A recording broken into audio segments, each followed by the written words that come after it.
गुजराती बहू का खाना।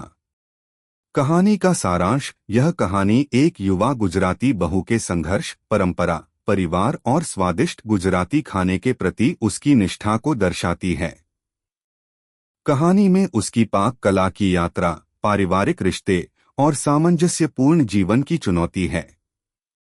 घर का खजाना। कहीं एक छोटे से गुजराती शहर में एक घर था जिसे श्रीमती पटेल का घर कहा जाता था। यह घर गुजराती संस्कृति की खुशबू से महकता था और हर दीवार पर वहां के पारंपरिक रीति रिवाजों की छाप थी।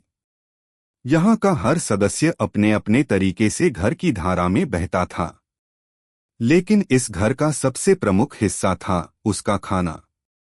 अगर आप अपनी माँ से प्यार करते हो और उनको हमेशा खुश देखना चाहते हो तो चैनल को सब्सक्राइब करो, लाइक करो, जय माता दी कमेंट करो। बहुत ही जल्द आपको खुशखबरी मिलेगी। प्लीज वीडियो को लास्ट तक जरूर देखें। अब आगे सुने।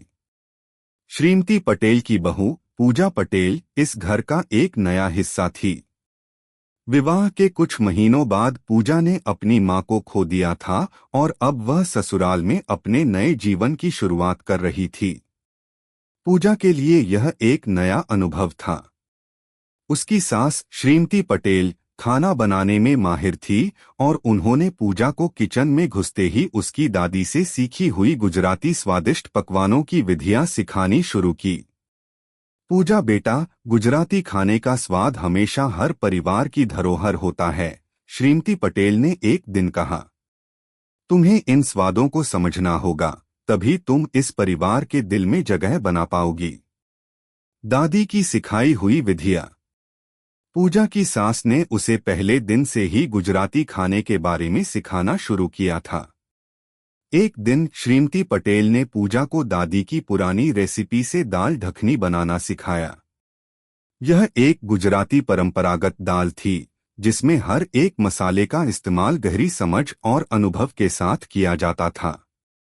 पूजा ने ध्यान से सब कुछ सीखा और उसी दिन इस स्वादिष्ट दाल को बनाने में सफल रही। तुमने तो बिल्कुल दादी जैसी दाल बनाई है, श्रीमती पटेल ने उसकी तारीफ की। यह उस बहू के लिए एक महत्वपूर्ण क्षण था। उसे यह एहसास हुआ कि खाना सिर्फ पेट भरने का माध्यम नहीं, बल्कि यह एक विरासत और रिश्तों का हिस्सा होता है। परिवार की बातें और खाना। गुजराती परिवारों में खाने की अहमियत बहुत होती है। हर दिन के खाने में न सिर्फ स्वाद बल्कि प्यार और सामूहिकता का प्रतीक होता है। पूजा ने घर के हर सदस्य के पसंद नापसंद को समझने की कोशिश की। उसने धीरे धीरे अपनी सास की सिखाई हुई हर रेसिपी में अपनी छाप छोड़नी शुरू की। रविवार के दिन पूजा ने एक खास डिश बनाई थी, कढ़ी। वह जानती थी कि उसके ससुराल में सभी लोग इसे बहुत पसंद करते हैं। कढ़ी बनाने में बहुत प्यार और वक्त लगता था। पूजा ने कढ़ी के साथ फाफड़ा भी तैयार किया, जो गुजराती संस्कृति का एक पारंपरिक नाश्ता था। जब पूजा ने कढ़ी और फाफड़ा डाइनिंग टेबल पर रखा तो श्रीमती पटेल की आंखों में एक चमक आ गई। बहुत अच्छा, वह बोली, तुमने हमारे परिवार की परंपरा को सहेज लिया है।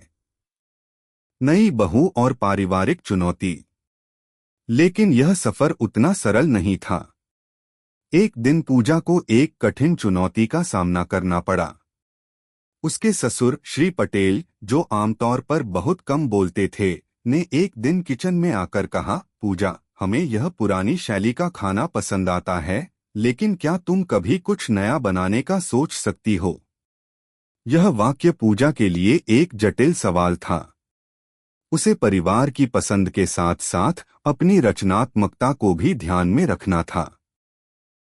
पूजा ने यह महसूस किया कि उसे पारंपरिक गुजराती खाने के साथ साथ नए स्वादों को भी शामिल करना होगा।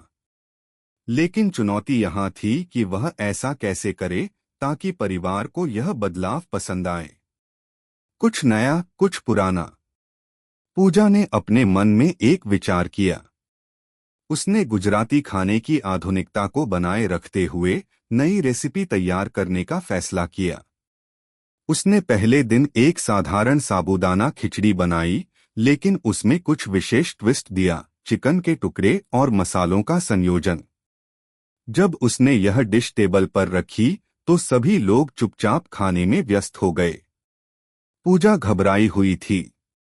तभी उसके ससुर ने कहा, पूजा, यह स्वाद बहुत नया है, परंतु यह गुजराती स्वाद की पुरानी परंपरा को भी बरकरार रखता है।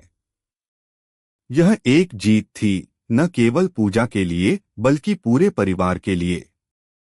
पूजा ने सीखा कि परंपरा को बनाए रखते हुए थोड़ा बदलाव और प्रयोग किया जा सकता है। भोजन, रिश्ते और समझ। समय के साथ पूजा ने यह समझ लिया कि खाना सिर्फ एक साधन नहीं है, बल्कि यह रिश्तों को गहराई से जोड़ने का एक तरीका है।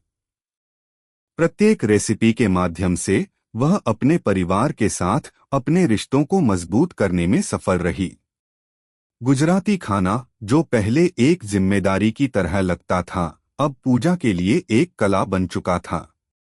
वह केवल स्वाद नहीं बना रही थी, बल्कि वह परिवार की धरोहर और संस्कारों को भी सहेज रही थी। पूजा ने यह महसूस किया कि एक गुजराती बहू का सबसे बड़ा कार्य सिर्फ खाना बनाना नहीं होता, बल्कि वह परिवार की संस्कृति और परंपराओं को भी संजोए रखती है। कहानी का निष्कर्ष यह है कि भोजन सिर्फ हमारे शरीर का पोषण नहीं करता, बल्कि वह हमारे रिश्तों, हमारी संस्कृति और हमारे परिवार के बीच के संबंधों को भी मजबूत करता है। पूजा की यात्रा सिर्फ खाना बनाने की नहीं, बल्कि अपने परिवार और परंपराओं के साथ सामंजस्य बनाने की थी।